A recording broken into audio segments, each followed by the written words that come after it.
Matthew chapter 20. For the kingdom of heaven is like a landowner who went out early in the morning to hire workers for his vineyard. He agreed to pay them a denarius for the day and sent them into his vineyard. About 9 in the morning he went out and saw others standing in the marketplace doing nothing. He told them, "You also go and work in my vineyard, and I will pay you whatever is right." So they went. He went out again about noon and about 3 in the afternoon and did the same thing.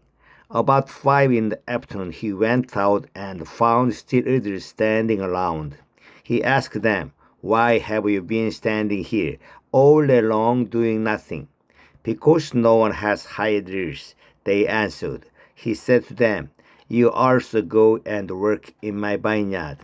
When evening came, the owner of the vineyard said to his foreman, "Call the workers and pay them their wages, beginning with the last ones hired and going on to the first." The workers who were hired about 5 in the afternoon came and each received a denarius. So when those came who were hired first, they expected to receive more, but each one of them also received a denarius. When they received it, they began to grumble against the landowner. "These who were hired last worked only 1 hour," they said, "and you have made them equal to us, who have borne the burden of the work and the heat of the day." But he answered one of them, "I am not being unfair to you. Friend, didn't you agree to work for a denarius? Take your pay and go. I want to give the one who was hired last the same as I gave you. Don't I have the right to do what I want with my own money? Or are you envious because I am generous? So the last will be first, while the first will be last." Now Jesus was going up to Jerusalem. On the way he took the 12 aside and said to them, "We are going up to Jerusalem, and the Son of Man will be delivered over the chief priests and the teachers of the law.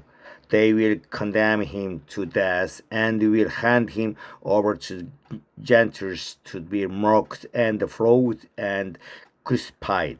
On the third day he will be raised to life." Then the mother of Zebed's sons came to Jesus with her sons and, kneeling down, asked a favor of him. "What is it you want?" he asked. She said, "Grant that one of these 2 sons of mine might sit at your right and the other at your left in your kingdom." "You don't know what you are asking," Jesus said to them. "Can you drink the cup I am going to drink?" "We can," they answered. Jesus said to them, "You will indeed drink from my cup, but to sit at my right or left is not for me to grant. These places belong to those for whom they have been prepared by my Father."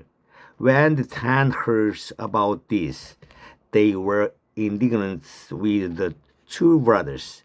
Jesus called them together and said, "You know that the rulers of the Gentiles lord it over them, and their high officials exercise authority over them.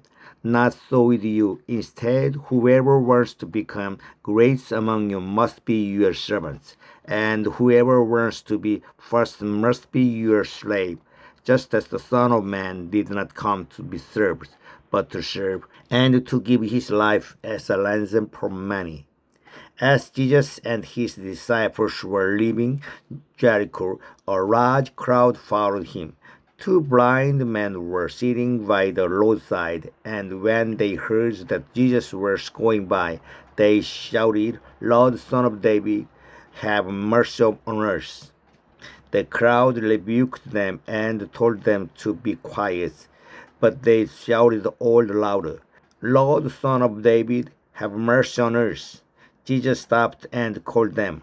"What do you want me to do for you?" he asked. "Lord," they answered, "we want our sight." Jesus had compassion on them and touched their eyes. Immediately they received their sight and followed him. Amen.